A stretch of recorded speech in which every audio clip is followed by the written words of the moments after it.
Welcome back, everybody. Currently, SBENU wiping the floor with MVP, taking 2 wins very early on. And, you know, first game, somewhat of an upset. The second game, I wouldn't say so much, but it's just that Hero was so ahead. It almost felt like an upset that Curious was able to come back and win that game so convincingly. He certainly had a chance there. It was a small window of opportunity, not finding it, maybe a little bit bad in positioning. Now just Blaze versus Leenock on Terraform, and I think this might be their best bet, best chance of getting a win. Panic, aka Blaze.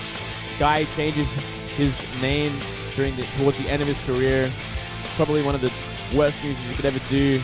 You know, only you and I vote for Blaze here, and I totally understand everyone else's choice, but I just look at his Code A games, and I look at Leenock's recent ZVPs, and I feel like Blaze, if he does a good timing attack here, he's going to win it. I got this feeling in my bones. I trust him here on this, just based on his Code A performance. Yeah, I certainly agree with that. Looking at both of these players' recent performances, Blaze is looking a lot better. And I think he's got what it takes against someone like Leenock, who has just not been finding any success at all. This guy, he got dominated at Valencia. He didn't really get anywhere in that. He hasn't been showing good games anywhere, even in Pro League, for a long time now. Yeah, you know, I just, I have to say, like, I worry for Leenock. You know, he hasn't been looking as good in Challenger. It was one of his chances he had last season. He kind of messed that up as well. And a player of his caliber, having this hard of a time, it looks rough. Now, he is 5-1 versus Protoss. Now, that's a very important stat to note. But, you know, the Protosses are playing against some of them not the best Protosses. And I just, again, I want to say, I feel like if you asked me 6 months ago, I would 100% say Leenock. If you asked me 3 months ago, I would have said 85% Leenock. If you asked me today, and I'm like 40% Leenock, like I'm 60% Blaze. You know what I mean? Well, I mean, this guy got all his wins against Protoss at the start of the year as well, so it's been a long time since we've seen him come out and actually take down many Protosses. All right, guys, well, it's all up to Blaze, though. He needs to win this, or else his team is going to find themselves 3-0'd by SBENU.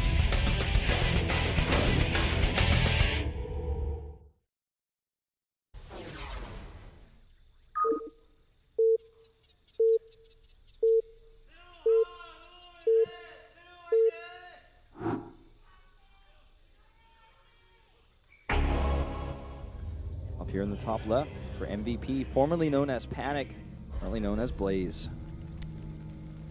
In the bottom right for SBENU, UA Flash Wolves, it is Leenock. That purple do. You know, he's really consistently kept his hair around that sort of color. Yeah, it must be so bad for your hair. It must be, right? But at the same time, what's really cool about it, I feel, is when you see it in person, it doesn't stand out as much. It's like much dimmer, but when you go in the booth with the lights on you, it looks really good. So it's like, it's very subtle. And in Korea, it's pretty rare to see someone actually dye their hair a color like that. It's a somewhat conservative, you know, society, and it's pretty rare to see people dye their hair like this. But it's cool because like it doesn't look as bright as you see it now on screen in real life. So it works out really well for him, I have to say. Yeah, I agree. Yeah, it looks good for. It really suits him. Maybe a little bit longer though. I think he got a haircut, and I don't approve of it, Wolf. Yeah, it's a bit too short, but I think he must have re-dyed it recently. Maybe before he went to DreamHack, because wanted to look good for going to Spain. For the Spain ladies, maybe. I don't know. But I'm interested to see what he's got planned on this map. You know, one of these newer maps, Terraform. Not a bad map for Zerg by any means. A pretty decent macro map. I think it's a bit of a harder one for Protoss because of that third base. The one you get to the south, quite far away from the national. The one you get closer can be attacked from behind the mineral line by ranged units. Yeah. Definitely a tough map for that. We are going to see a forge opening here, probably to try to get ahead because the third base is a bit annoying on this map.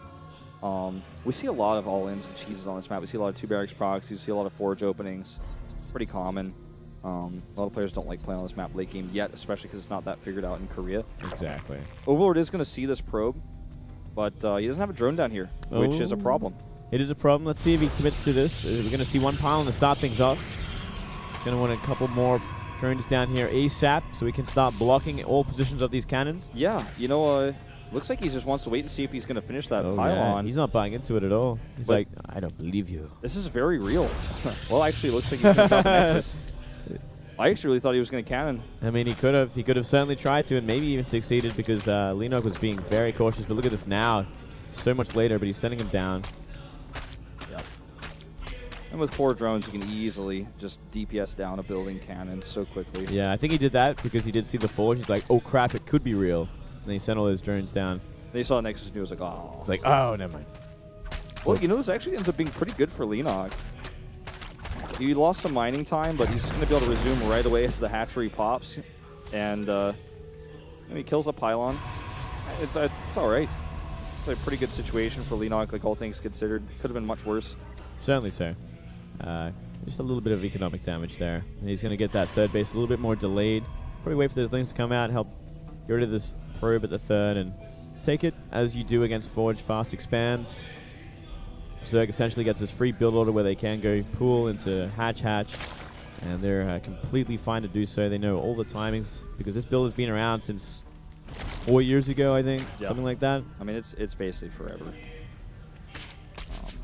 And nowadays, like, it's even easier to respond to it on these newer maps. Ooh, little assassin drone. A little peck there, enough to take down the probe. Stops the scouting on the map, which is really helpful as well. And stops that threat of a pylon. The fact that workers can attack in this game is just like such an important part of StarCraft. It's just, you see these things occur all the time. Of course, you know, the entire early game that we've seen has been dominated by workers, whether they're building fake cannons or defending the cannons or sniping a probe that's out there scouting. It's really cool that even the building units, the workers, the ones that make structures and the ones that mine minerals in this RTS game are like so valuable for so many different things. Is that a hashtag why I love StarCraft? Yeah, I should put that there, man. That's because of workers, dude. Because workers attack. Because workers attack. Oh, man. Well, we are seeing a Stargate come out now for Blaze. He's also going to send the Zealot all the way to the third base. I don't think he's going to find much there. If he caught a Queen transferring, maybe he could do some damage, but... Might. But, yeah, really just a scout, I think, and kind of get an idea what's going on. You just see it and move back. He's not going to really be able to do any damage. Yeah, Queen will win that 1v1 anyways. So. Yeah, it's going to be that Oracle. So I think we're going to see that Oracle into a third base. Probably is going to be that middle third base compared to the bottom one there. Even though it's a little bit harder to defend from behind, I don't know. It's just when I look at these bases, the southern one is just so out there that if we do see Leenock go for some sort of timing with speed perhaps or roaches, it'd be a little bit easier to take down. Yeah. 3 spores on the way. Very safe move here by Leenock. Oh, so smart. Yeah, it's just the right time too. You know, the Zealot could have maybe helped him snipe that Queen, but there's just so many units out now. I don't imagine this Oracle would get very much damage done. Even if you have no Spore Crawler, you know, your Oracle's only going to get like 5 kills, but with a Spore, it's like at best 2. Yeah, transferring drones are his best bet. And 2 behind this, we're seeing 2 Evos go down, which is an interesting sort of investment as well. I'm wondering if it's going to be for Lings. Gonna get that 4th drone on the transfer. Oh, he didn't make. I think he was looking to make like a spore or something, but the Queen blocked it. Yeah, the Queen's like sliding down the ramp sideways. The Queen's just messing everything up, man. Everything's getting messed up here. This Link's not gonna find a cancel on this Nexus with another ship there, but he scouts it out. It's gonna be that south base, so that makes a lot more sense. The more I think about having that middle base as a Protoss, even it's a bad idea. It's asking for trouble. Once you have, if you take it as your 4th base. You have enough defensive units usually at that point where you're actually controlling the map quite a bit, where you're not so worried about it. You know, I'd love to see this map changed in one way, and that is putting those minerals over the other side. Instead of having face towards the middle, making it a useless base for Zerg and Protoss, put it on the other side and make it a great base for every race. Even in TBT, it's like hard for Terran to take that base. We saw that in Code A as well. Dream took that base versus Hack, and it caused him big problems. Yeah. Well, it'd be great for Terran versus Zerg because there's nothing really besides mutas that are going to do anything to it. And, I mean, Terran versus Protoss can go either way. Historically, if I want to be like a cartographer, like cartography history for a little bit in StarCraft 2, like, the only bases that have really existed in StarCraft 2 in competitive maps that ever had bases like this were always gold based, and it was like the trade-off. It's a gold base, but you can be attacked by range units sort of base. In this base, it's like, that's your 3rd base? That's kind of a problem. Absolutely. And here we go. Finding some more damage on the gas line, and 1-1 Lings on the way, and a lot of them at that. I kind of am curious, though, that this is a pretty late timing if he is going to go for some aggression on that 3rd base. There's so many. There's already like a SimCity there. There's a cannon. There's a lot of sentries, Mothership Core as well. Maybe there's simply just to be defensive right now. Maybe he's waiting for a timing to come across the map. Yeah, I think that's fair. The fourth base for Leenock, if he decides to take one in a moment here, is already creeped up, and it's vulnerable if he takes the middle one. But he could also take the one to the top right, which I think he is actually seeing a drone there right now. I think that's a pretty good base to take because it's so far away from the Protoss. He's going this heavy link style too, which is going to allow him to shut down any harassment that goes over there. Yeah, it's cool style. I mean, it can get pretty inferior against certain sort of compositions, but because we are seeing +2 and a lot of Blink Stalkers on the way, yeah, it's gonna last until these mutas come out or Infestors if he chooses to. Line of sight blockers on this map, man. That Queen doesn't know what's over there. Oh, nice surround here. He's going to pick up at least one sentry. Wow, forces the recall. Yeah, it's going to sack a lot of that energy as well. He's not going to. Sentries using their energy as well there. Like, yeah, wow. Yeah, he did a lot, but he's not going to really find anything beyond that. The SimCity is fantastic. Going to buy more time. I'd like to see him go into mutas, but it looks like he wants to go into Infestors from here. Yeah, just 2 for now, but they will come out with pathogen glands. He's making so much gas-intensive stuff. Like, he's getting pathogen glands plus the 2 Infestors, 2 upgrades for his Lings, and of course later on his Ultras, which I think are going to be the tech of choice here. Yeah, certainly so. I'd like to see him add more Queens, and I'm sure he's going to do so very shortly, so his Ultras can get pretty buff. A couple of mutas to get rid of any Warp Prisms on the map is also a fantastic move. This is really cool play out of Leenock here. Yeah. Fourth base is scouted. There's no drones to kill. He might actually try to maneuver his army up there. He does have enough for another recall now. But if he gets caught, he's going to really regret this move out. This is a tough move to do here for Blaze. Oh, here we go. He's going to have a lot of force field to do so, but these Fungals going to create problems. Oh, just off. Oracle over here trying to get damage done, but he miscontrols it, and this is going to automatically attack Queen. Oh, the Queen was low, so I take it back. And kill a few drones here. Yeah, going to do some work. Muta's going to come out and finish the job. But yeah, that is a fourth base now. It's going to create even more problems. Muta flying into the Warp Prism as well. And we're actually seeing Leenock in such a great position. He's going to be primed to go into those Ultras very easily. And it's going to be up to Blaze to identify this and start making Immortals.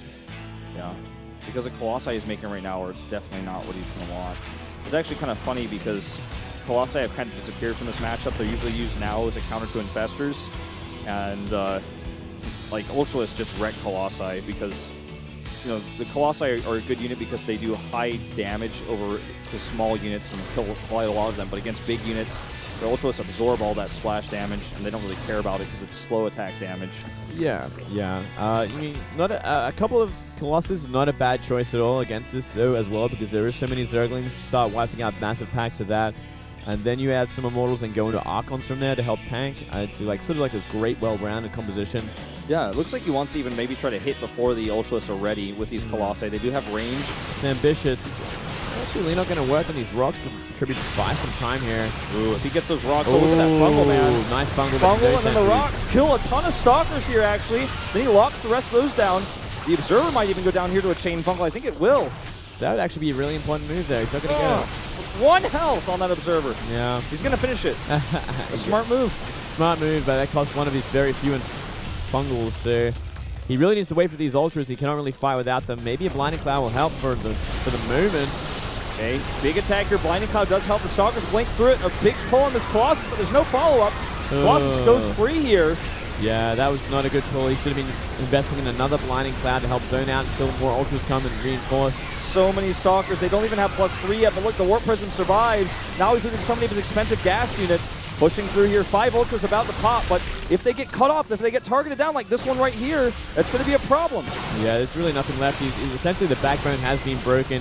All these units are going to be coming out, but he's got to find some great engagements here. He needs more Ultras clumped together so he can deal with this giant Stalker ball. Even the Mothership Core survives here. Actually, those Mulas not finishing off. He Blinding Clouds here, but the Stalkers just block. And look at the Zealots at the front to tank the damage. And then the Stalkers are going to finish off these Ultras from behind. I think that's game, Moonglade. Yeah, he is way too far ahead at this point. Down goes the third base. Down goes the army again. Ultras coming out, but they're useless in such small numbers without a lot of support. That's it. Blaze found his timing, man. It was a tight timing, but he certainly found it. That was a crazy engagement there, even with the Fungal Stalkers getting killed by the rocks. I mean, just perfect control there as well. The grab, I feel, on the Colossus, you're totally right. I think better would have been a Blinding Cloud. Well, after the Stalkers went forward, just Blinding Cloud again on top of those blunt Stalkers, if you will, the Stalkers that blink forward. Yeah, certainly so. I think we're going to see him tap out in just a sec. All right, Blaze bringing it back here. Dynamo up on top of those drones. Blinks on the Ultra, GG. And Blaze takes it. You and I were right on that prediction.